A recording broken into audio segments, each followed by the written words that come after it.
પ્રકરણ 4 લાંબુ અને ટૂંકું.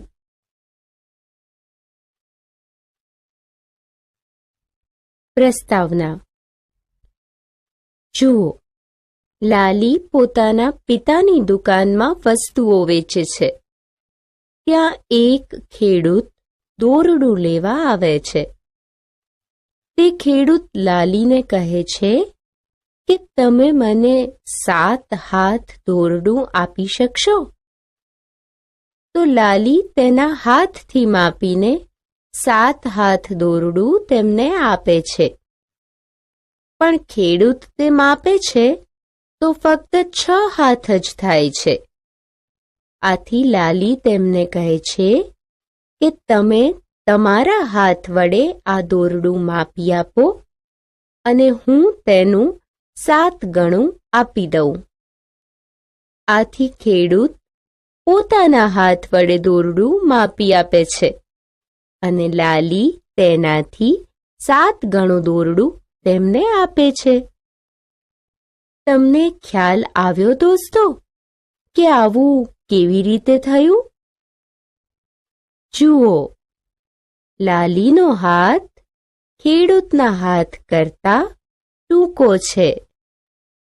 આમ ઘણી વખત અપ્રમાણિત એકમનો ઉપયોગ કરવાથી એક જ વસ્તુનું માપ અલગ અલગ આવે છે. મહાવરો.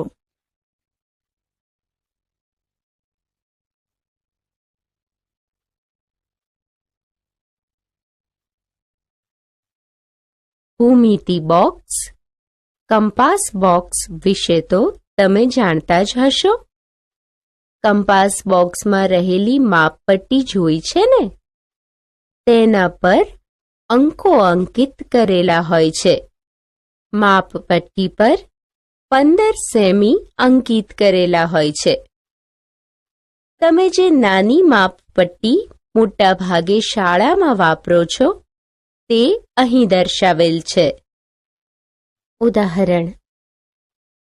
અહીં આપેલ વસ્તુઓની લંબાઈ કેટલા સેન્ટીમીટર સેમી છે તે જણાવો. અહીં 2 કાપા વચ્ચેનું અંતર 1 સેમી છે. જુઓ, દિવાસળીની લંબાઈ 4 સેમી થાય છે. પાસાની દરેક બાજુની લંબાઈ 1 સેમી છે. ગરોળીની લંબાઈ 13 સેમી છે. આ જ પ્રમાણે પાંદડાની લંબાઈ 4 સેમી છે. મીણિયા રંગની લંબાઈ 7 સેમી છે. હવે આપણે અહીં આપેલ વસ્તુઓની લંબાઈ માપપટ્ટીની મદદથી શોધીએ. માપપટ્ટીથી લંબાઈ માપવા હંમેશા શરૂઆત 0 થી કરવામાં આવે છે. જુઓ, અહીં પહેલું ચિત્ર ખિલ્લાનું છે.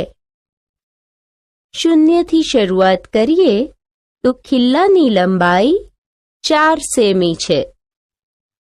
રબરની લંબાઈ 3 સેમી છે. અહીં આપેલ સેફ્ટી પિનની લંબાઈ 2 સેમી છે. હૂકની લંબાઈ 1 સેમી છે. માપપટ્ટી પરની નાની નાની લીટીઓ નાની નાની વસ્તુઓની લંબાઈ માપવા વપરાય છે. નાના નાના માપ માપવા માટે માપપટ્ટીનો ઉપયોગ થાય છે. પરંતુ મોટી વસ્તુઓ કે મોટી લંબાઈ ધરાવતી વસ્તુઓ માપવા મેજર ટેપનો ઉપયોગ થાય છે. શું તમે ક્યારેય મેજર ટેપ જોઈ છે ખરી? જુઓ, અહીં એક મેજર ટેપ બતાવેલી છે. મહાવરો.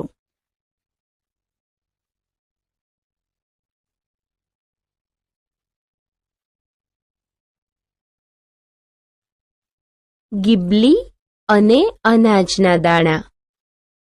અહીં ગિબલી કીડી અને અનાજના દાણા આપેલા છે. ગીબલી કીડીને અનાજના દાણા સુધી પહોંચવું છે, તો તે સૌથી ટૂંકા રસ્તાની શોધમાં છે.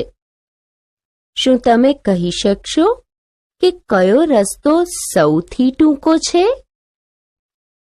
જુઓ, અહીં દેખીતી રીતે જોઈએ તો ખ્યાલ આવશે કે રસ્તા બીની લંબાઈ સૌથી ઓછી છે, એટલે કે રસ્તો બી આપેલા રસ્તાઓમાંથી સૌથી ટૂંકો રસ્તો છે. આ રસ્તાઓ કરતાં વધારે ટૂંકો રસ્તો દોરી શકાય છે. કીડીથી અનાજના દાણા સુધીનો સીધો રસ્તો સૌથી ટૂંકો રસ્તો, જે આ રીતે બનાવી શકાય. મીટર કેટલું લાંબુ છે? અહીં એક કાપડની દુકાન છે. તેમાં બે મિત્રો કાપડ ખરીદવા ગયા છે. અમર દુકાનદારને કહે છે કે મારે લાંબો કુર્તો બનાવવો છે, તો મારે કેટલા મીટર કાપડ જોઈશે? દુકાનદાર કહે છે કે તમારા કુર્તા માટે 2 મીટર કાપડ જોઈશે. ગીતા કહે છે કે મારા લાંબા સ્કર્ટ માટે કેટલા મીટર કાપડ જોઈશે? દુકાનદાર કહે છે કે તમારે 3 મીટર કાપડ જોઈશે. શું તમે જાણો છો 1 મીટર બરાબર કેટલા સેન્ટીમીટર થાય? 1 મીટર બરાબર 100 સેન્ટીમીટર. જો આપણને મીટર પટ્ટી ન મળે તો મેજર ટેપનો ઉપયોગ કરી શકીએ. 100 સેમીએ દોરડા પર નિશાની કરીશું, કારણ કે 100 સેન્ટીમીટર બરાબર 1 મીટર. આમ આપણને 1 મીટર લાંબુ દોરડું મળશે. મહાવરો.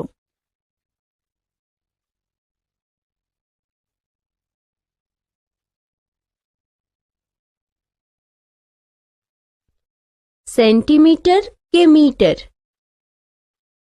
આપણે જાણીએ છીએ કે નાની વસ્તુઓની લંબાઈ સેન્ટીમીટરમાં અને મોટી વસ્તુઓની લંબાઈ મીટરમાં હોય છે. આથી આ યાદીમાં આપેલ વસ્તુઓમાં કમ્પ્યુટરની સ્ક્રીનની પહોળાઈ, 1 વર્ષના બાળકની ઊંચાઈ, કેળાની લંબાઈ અને તમારા પિતાના હાથની લંબાઈ એ દેખાવમાં નાની હોવાથી આ બધાની લંબાઈ સેન્ટીમીટરમાં હોય. આ જ પ્રમાણે આ યાદીમાં આપેલ વસ્તુઓમાં શીખ લોકો દ્વારા પહેરાતી પાઘડી, હાથીની કમર, શેરડીની લંબાઈ, કૂવાની ઊંડાઈ, તમારી માતાની ઊંચાઈ, વર્ગખંડથી શાળાના દરવાજા સુધીનું અંતર એ દેખાવમાં મોટી હોવાથી આ બધાની લંબાઈ મીટરમાં હોય. આગ્રાની સફર. મારિયા અને આયુષ તેમના કુટુંબ સાથે આગ્રા જાય છે. તેઓ આગ્રા કેન્ટ રેલવે સ્ટેશને ઉતર્યા અને તાજમહેલ જવા માટે રિક્ષામાં ઉપડ્યા. 3 કલાક પછી ફરીથી રિક્ષામાં આગ્રા જવા રવાના થયા. બપોર પછીના સમયમાં તેઓ ફતેપુર સિકરી જવા માટે બસ પકડી. અહીં આગ્રાનો નકશો આપેલ છે અને આ જગ્યાઓ વચ્ચેના અંતર પણ આપેલા છે. આગ્રા કેન્ટ રેલવે સ્ટેશનથી તાજમહેલ વચ્ચેનું અંતર 5 કિમી છે. તાજમહેલથી આગ્રાનો કિલ્લો 2 કિલોમીટર અંતરે છે. આગ્રાના કિલ્લાથી ફતેપુર સિકરી 40 કિલોમીટર અંતરે છે. અહીં લખવામાં આવેલ કિમી શબ્દ તમારા માટે નવો છે.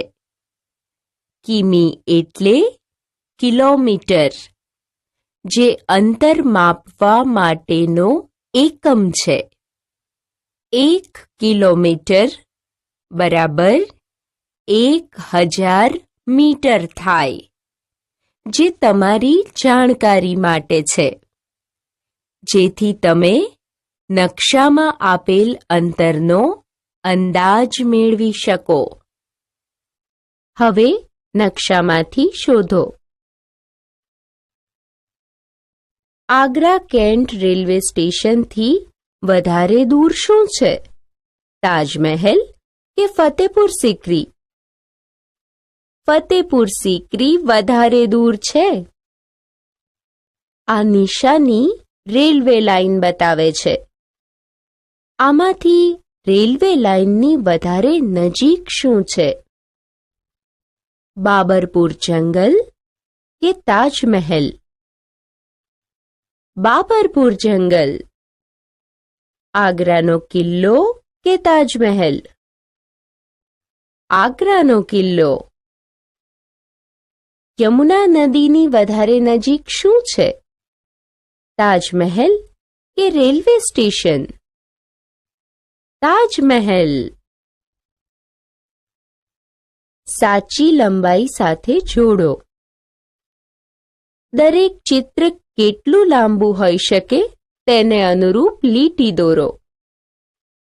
અળસિયાની લંબાઈ આશરે 10 સેન્ટીમીટર હોઈ શકે, તેની સાથે જોડીશું. બાળકની ઊંચાઈ 1 મીટર હોઈ શકે, તેની સાથે જોડીશું.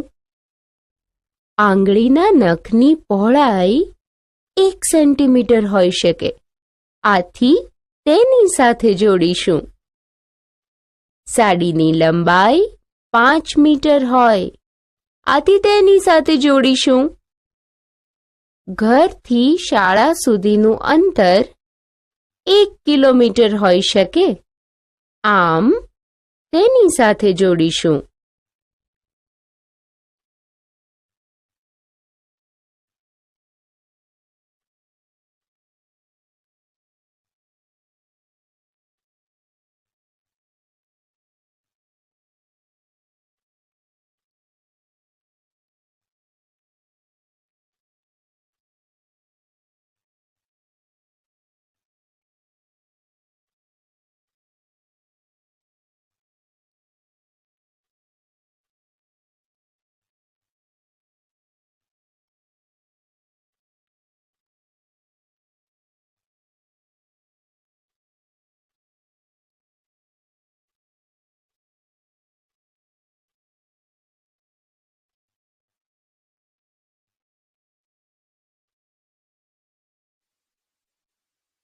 આપણે શું શીખ્યા? અપ્રમાણિત એકમોનો ઉપયોગ કરીને વસ્તુઓની લંબાઈ માપતા શીખ્યા. માપપટ્ટી અને મેજર ટેપના ઉપયોગથી વસ્તુઓની લંબાઈ માપતા શીખ્યા. કઈ વસ્તુ સેન્ટીમીટરમાં અને કઈ વસ્તુ મીટરમાં હોય તેની સમજણ મેળવી. નકશાની મદદથી 2 સ્થળો વચ્ચેનું અંતર વધુ છે કે ઓછું તેની સમજણ મેળવી.